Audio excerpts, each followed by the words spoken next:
Hello, everyone. Thanks for the intro, and I hope that everyone is enjoying the event, the great event, actually. Today, I'm going to be talking about some key aspects to consider before changing your ad mediation. First of all, I'm going to do a quick introduction about LabCave and myself. So LabCave is a game publisher, and we are also a mobile growth service provider. So we help companies with their ASO and also publishing and monetizing. Okay. So we belong to a bigger group which is called Fibonat. We were founded in 2013. We've launched over 700 apps, and yeah, I mean we achieved more than, actually this number is not updated, more than 300 million organic downloads. About myself, well, I'm Ignacio Gutierrez. I'm the Senior Business Development at LabCave and also the Director of Monetization. And yeah, I mean, I have several years of experience in the mobile gaming industry. And yeah, so today, as said, after trying many ad mediations in the past years for our games, we've actually saw that we had some cost of opportunity, and none of them, they were really suitable for our needs. And that's why we decided to develop our own ad mediation. And yeah, so I'm going to be talking about the key learnings, what we learned in the way. So first of all, I mean, from the few people that we have, who of you is a game publisher or a game developer? Okay, and okay, who of you is monetizing or have an ad mediation? All right. So for all of you, I'm going to give you some special socks that we have. Okay, but later, after the presentation, yeah? So, first of all, what is the motivation? So what is the reason to change your ad mediation? So, at the beginning, we saw that there are mainly three reasons. Perhaps increase the ad revenue. Maybe you are not reaching the revenue that you would like to have with your current ad mediation.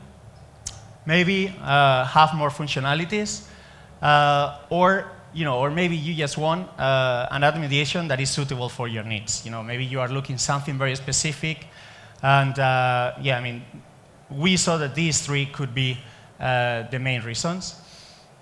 And then we saw three types of mediations. Okay, we saw the traditional one.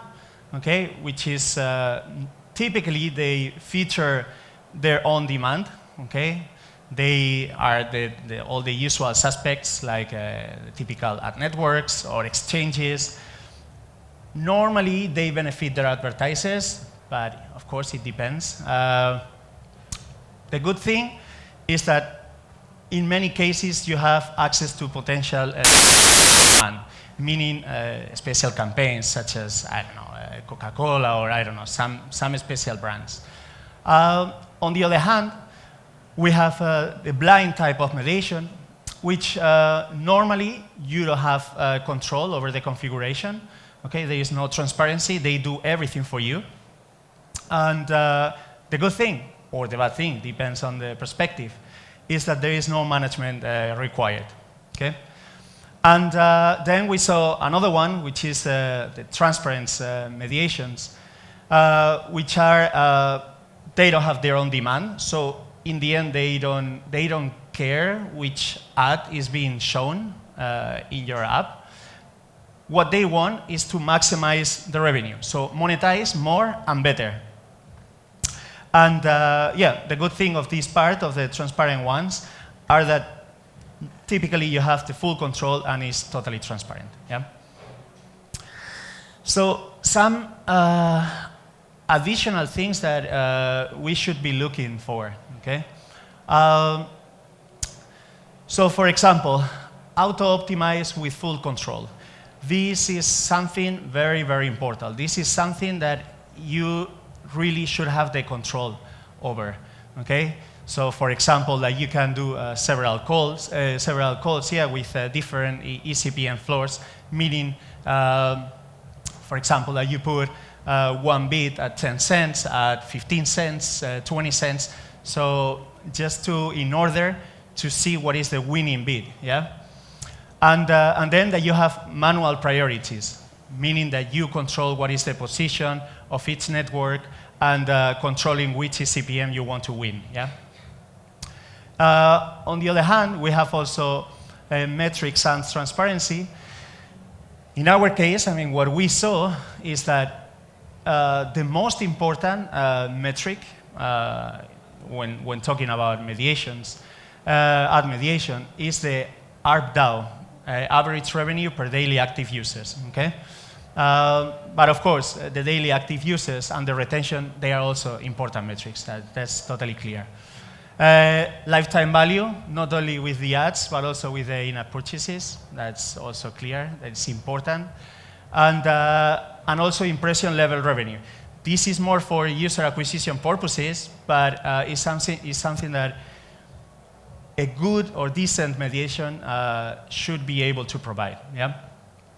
And then we have segmentation and A/B testing, that they go hand in hand with each other. Segmentation means that you are able to find which is your best monetization group. What is the strategy that you are going to need for this special group? You cannot use the same strategy for every group, yeah?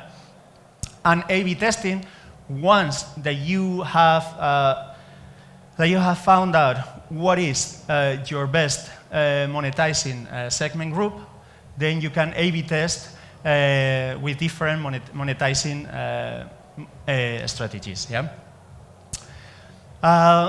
Some more things to look for. This is also very important. We need to have, whenever you take or you are thinking of changing an ad mediation, a good mix of demand sources. Why? Because first of all, it increases competition. So if it increases competition, normally means that it increases the revenue, normally, okay, in almost every case.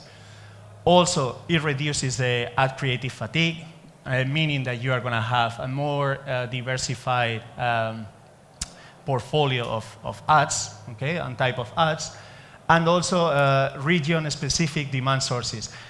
For example, I don't know, if you know that your audience is comes mainly from China, you should have a network that has Chinese demand, okay, campaigns from China. Then, programmatic versus traditional waterfall.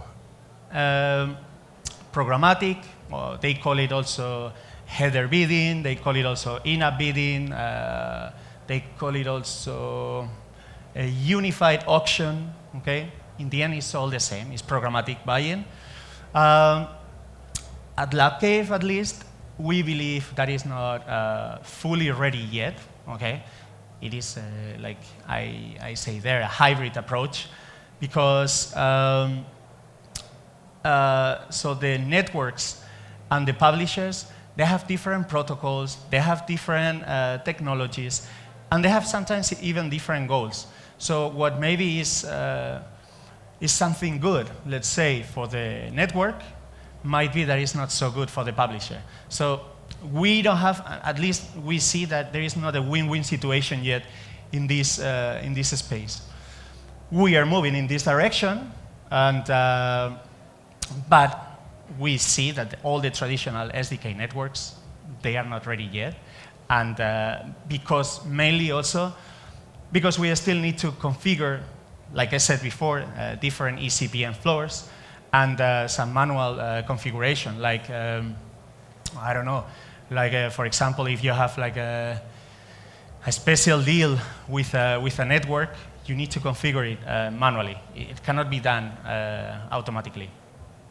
And of course, one more thing to look for is to do cross-promotion. That's always important. Make sure that you use your own inventory to promote your games. I mean, is the best inventory, is the best source. Then, when testing, don't forget that you are testing. I mean, this is clear. It costs money and time. Okay. The good thing is that you are going to get a lot of learnings. Yeah. But you need to run a lot of tests. There is a lot of tests, okay, to be done. One more thing, that it sounds really obvious, but don't test on your best games, okay? But you need to have enough volume. You need to have meaningful traffic, and you need to focus in your main countries, okay? So if you have only some impressions in a small country, it doesn't make sense that you are testing there, yeah? For sure, have a good test definition and a success criteria, yeah? You need to know what you are testing and what is gonna be the result and how you are gonna document and execute this, yeah? And of course, you need to have a plan B. Anything can go wrong, and you need to have another plan ready for it, just in case it doesn't go as you expected. Yeah. If the things don't go as you expect, don't change the game of the app or the app. Change the mediation, or try different strategies, try different things within the mediation. But you don't need to change probably, the user interface or the core loop of the game, or the placements. Normally we see, when you are sure and you have tested your game, we see that the problem, to generate more revenue is mainly the mediation and not the game, yeah? At least in our case. Create new units. They should have same configuration, in the sense of, it would make sense when you are testing to test, let's say, I don't know, an eCPM of 20 cents on Unity, and also the same CPM, another 20 cents on Vango. I don't know, just as an example, to test which one is giving you the best eCPM, okay? And of course, the best fill rate. That's always important. And make sure that you test also well-differentiated metrics, okay? Not only CPMs, but maybe, I don't know, some different revenue metrics, yeah? And one thing that is very important, and we always tell some of our clients, avoid seasonalities, okay? Because they are gonna give you the wrong information of your current situation, okay? So the eCPM is not going to be realistic, and the IPM, which means installs per mil impressions, is not going to be real. It's going to be specific to that momentum. For example, Christmas. That's the most clear example. Yeah. Also, when choosing the winner, how do I choose the winner? Because I've tested different ones. Should I choose the winner based on the total revenue, the number of impressions, the eCPM? At LabCave, actually, after testing so much, we always focus on average revenue per daily active user, okay? Why? Total revenue. We don't think that the total revenue is important, of course, but how it is distributed. So what happens with the eCPM and with the number of impressions is important, but we don't think that should be the main metric. Number of impressions, yeah, it's good. It's good if you have a lot of impressions, but if you don't monetize them, then, or you don't monetize them enough, good enough, then it doesn't make sense. eCPM, yeah, maybe you have a good eCPM during some days, maybe you have good eCPM in some countries, but what you want is to have a good eCPM on average.